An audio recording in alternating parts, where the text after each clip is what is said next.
We are officially in 2023. Happy New Year, everyone. And there's one conversation that always comes to the horizons once we enter a new year, and that is anticipation for new albums. So that's exactly what we're going to be talking about in today's episode, about our most anticipated albums. And guys, let me know in the comment section, what album are you looking forward to the most? So Lou, man, let's get into this. What are you looking for this year? Let me ask you that. I'm just looking for quality albums. We're the same as every year, and 2022 was stacked, so 2023 has a mountain to climb to kind of match up to that quality. But if you're a hip-hop fan, there's one artist that you've been waiting at the edge of your seat for the last 5 years, and it's Travis Scott with Utopia. And it's going to be very interesting to see this album actually pan out, just because there's been so many question marks over this release and over this album cycle because, you know, again, it's been 5 years since he dropped Astroworld. Apart from that, we also know that in the wake of the Astroworld tragedy, it's going to be interesting to see how he navigates that situation, if he goes on tour, if he addresses that situation in lyrics. It'll be interesting to see how he handles all of that. But I think musically speaking, he is a master curator when you're looking at like what he's able to do in terms of crafting these sonic playgrounds, bro, these multi-layered beats, and even like him saying that he's gonna do a psychedelic rock album. Like, what did you first think of when you heard that? Well, I thought different, you know, something that's probably not gonna sound like anything else that's being released at the moment, and those are my expectations for a Travis Scott. Even looking at recent performances on Heroes and Villains, it really feels like he's in a different bag right now. And even going back to, you know, more recent singles like Mafia or even something like Escape Plan, I love the type of mode that he's in, and I definitely do think that he has a range of different sounds to be able to explore for this next round. So I think that's what he brings to the plate for 2023, is that unique but yet, you know, let's say massive energy that you're going to be seeing throughout the whole community. It's also the moment that comes with it, right? Like, yeah. I remember back in 2018 exactly where I was when I got that Stargazing trailer and how it got me into the album experience. So is that another factor you're looking forward to going into this next Travis Absolutely, album? bro. I want to see how he's going to hype this up. I mean, he put out the fucking billboards. He already has previewed songs like Lost Forever, and that song sounds like it's going to shake shit up, bro. Like, that's my one demand, is to have Lost Forever on that album and for Stevie Wonder to make another appearance with a fucking harmonica or some shit. Like, that's what I want to see for, sure. For this album. But apart from that, I mean, we already saw like the Utopia chains. Mind you, this is a while back, so I don't know if he's going to keep those features going. We were doing those types of videos in 2021, man. Yeah, it's already been bro. 2 years we've been covering this rollout. It's been a while. We've been anticipating this. But yeah, there were names like Don Toliver, 21 Savage, Gunna being brought into the mix. So like, we know how solid those partnerships are. So it's going to be cool to see him work with the people he works with best, and also maybe bring some new faces to the scene. Maybe have some Sofago in there who just signed to Cactus Jack or other artists. But regardless, you know that he always provides some of the best album experiences, and it'll probably be the biggest album of the year. Like, who the fuck are we kidding? Yeah, it probably will be one of the biggest. For hip-hop, I think it'll be the biggest. And there's actually, you know, it's an interesting fact about Sofago. I believe he actually only does his distribution with Cactus Jack. I don't think he's officially signed completely. Really? Okay. I was watching a video on it, and I wanted to get more familiar with this situation as well. And listen, according to Barry Hefner, apparently it was all done independently for Pink Heart. So interesting. It is a very interesting situation for Travis Scott. But let's go on to Playboi Carti, man. So it was Christmas Eve. I was enjoying myself, you know, nice and quiet. And then all of a sudden I start to see Twitter blow up, and I'm like, you know, what's going on right now? And then you start to understand that Carti might be launching another fucking album on Christmas. So, you know, Christmas comes around, and obviously the anticipation was high and people were locked in, but the album didn't pan out. But there's a lot of new stuff that has surfaced about this new Playboi Carti album that is quite exciting. And going back to 2020, what was so cool about Whole Lotta Red was kind of the exact same thing as that's happening right now, is all the suspense that's leading up to this new release. So I think what, you know, Carti kind of accomplished the best here, in my opinion, is getting everyone's intrigue for this next album again. You know, let's not release on Christmas again, but let's start this fucking rollout again. So absolutely. Playboi I mean, Carti, yeah, man. Going into like what you were saying about how cryptic Carti is. He's like fucking Austin Powers, bro. He's like the international man of mystery. You know, you don't know what the fuck he's gonna do. He'll throw up a random ass album cover and not have anything else said. He literally posted on his story a picture of an unreleased audio file, and he has everyone foaming at the mouth, wondering what the fuck it is. Like, this guy is so minimal and so cryptic, and yet I think that's what garners so much interest around the release. But speaking about Carti, I just love to see where he draws inspiration from, and that's where my head's at with this next record. Is like, what is he gonna pull from this time? We saw with his self-titled that it was more like taking from that cloud rap scene and then throwing in these exciting ad-libs and inflections. And then you saw with Whole Lotta Red that he was pulling more from the punk scene. So it's like, what's going to draw him now? What's going to inspire him for this new album? Because I don't know if you saw this, but Academics was saying that this is cool. Whole Lotta Red is going to be nothing like this new album. This new album is going to, shake shit up once again. It's going to be innovative. It's going to kind of set trends the same way that Whole Lotta Red did. And that's what gets me fucking excited, is that Playboi Carti never has to look for the hot sounds of today. He's always kind of a step ahead, looking into the future, and I'm excited, bro. Yeah, for 2023, I think what Playboi Carti could bring to the plate is just innovation once again, have everyone guessing for a couple of years on how they could replicate that studio album. And of course, sources are saying that it's going to be called Music. There's been a lot of cryptic teasing. How do you feel about that as a title, Music? I like it. I mean, it's cool. It's smart. It's Playboi Carti's music. That's exactly what it is. That's what he's feeling at this moment in time. And we'll see how he transitions off of Whole Lotta Red. Like, he's already done, more, cloud rap sort of trap, like let's say with, his, everything that he had with Cash Carti, and then you go into Whole Lotta Red and there's this crazy fucking high energy punk aesthetic that maybe I wasn't the biggest fan of, but then once I saw the influence, I kind of had to say, okay, I respect what he's been doing just because it has this infectious vibe to it. But so you know what? I like this transition. I want us to wild out with this fucking new album because I wasn't a big fan of the Whole Lotta Red experiment, but knowing that there is another experiment on the way, I hope that we kind of fall into that crowd that loves it and is able to really fuck with it. So we'll have to see. It's probably going to be a fun album reaction. So I can't wait for that one. And by the way, guys, we're going to be doing a lot of live album reactions for most of these albums on this Probably list. all So of them. link in the description if you guys haven't checked out the Patreon yet. But let's move on to another big album that's not officially confirmed, but we can kind of see the pattern with it. So it's Tyler, the Creator. We know that he drops every 2 years, and I have a question for you, is that right now we've seen that Tyler's been on the best run of his career. He just had a three-peat with Flower Boy, Igor, and Call Me If You Get Lost. So are you nervous for this fourth one? Can he capture that magic again? I'm not nervous either. No, I'm not nervous whatsoever. He is so consistent. I feel like every time I've been nervous about a Tyler album, I've always come out of there just, kind of amazed and kind of like wondering, how did he pull it off again? And I think I'm going to maybe get that same sentiment. What I think might happen, though, is that maybe you see him skip a year on the whole thing of the two. Maybe you see that happen. So. That would be a cool marketing tactic, though. Get everyone thinking that it's going to be coming this year. Kind of take, time with it and see what happens. But listen, if the pattern does end up sticking, it should be coming out for 2023. What I'm more interested in is, where's he going with this? What's the sound going to be? What's the sound going to be like? Because you saw him, kind of go back to his roots with Call Me If You Get Lost and, of course, deliver a Gangsta Grillz album studio experience on top of all of these lush and beautiful beats. So where does he go with this next, soundscape? Is it going to be maybe something haunted? Is it going to be something more rap inspired? Are we going to get something more neo soul inspired? Like, what's going on with the production? Those are all the questions that are kind of like racing through my mind. But at the end of the day, I always know that Tyler will develop something that's quality and something that will last the test of time. So how are you feeling about this release? I'm excited because I just feel like Tyler is at the peak of his powers right now. I feel like when you're looking at how much he rapped his ass off on Call Me If You Get Lost, how much he reinvented himself with Igor, he's shown that he's not afraid to go anywhere. And like just the arsenal of skills that he's built up over the years shows that he's one of the best artists we have around today.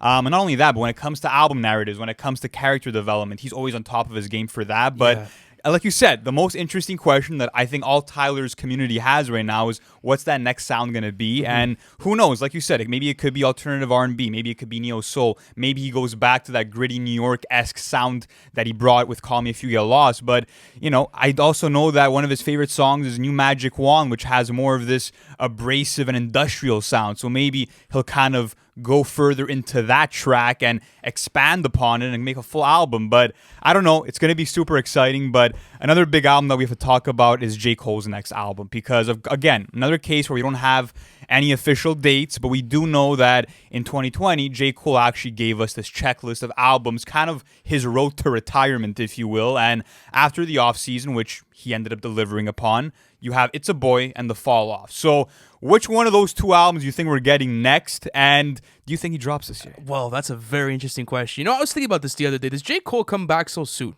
Because I feel like, yes, it's been 2 years, but up to his standards, I mean, like, he kind of took a 3-year hiatus from, like, what he had done in 2018 with KOD all the way up to the offseason. So it's, it's kind of like him to take, that time off to develop, a new, let's say sonic palette or even a new rap style. But that was the biggest weight that he had in between albums, I mean, like, he still kind of did it with, 2014 all the way up to For Your Eyes. 2016. Yeah, so 2 years. So he's kind of in that 2-year, 3-year gap as far as like release dates go, and I think it's a great time for him to drop. I'd love to see him come through, but it's kind of the drop where like I'm not mad at him if he takes another year off. As a fan, Okay. I'd be willing to wait another year just because the off season is fantastic. It's still within my rotation. Timeless music on there.